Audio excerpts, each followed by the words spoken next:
mismo sa RQ and the Kingdom. Ayan ang kanyang gustong ipakita dito. And looking at it, mataas yung kill participation nitong si Ferds. Having 92% kill participation using an edit, this is actually surprising. At mamaya makikita naman natin sa mismong mga emblems paano niya nagagawa makasama dun sa teamfights, lalong-lalo na hindi ganoon kadali para sa isang edit na tumulong at rotate all around the map.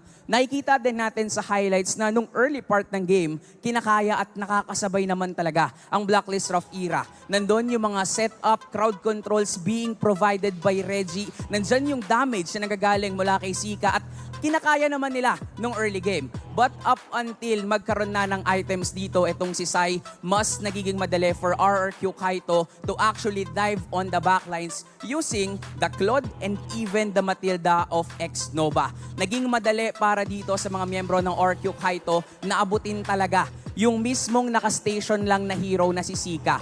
Even si Kororo, nakikita natin dito na tinatry naman niyang mag-segue, mag-split push. Unfortunately, kayang habulin ng mga miyembro ng RQ Kaito yung lineup ng Blacklist Rough era. Nakita natin dito na talagang naging threat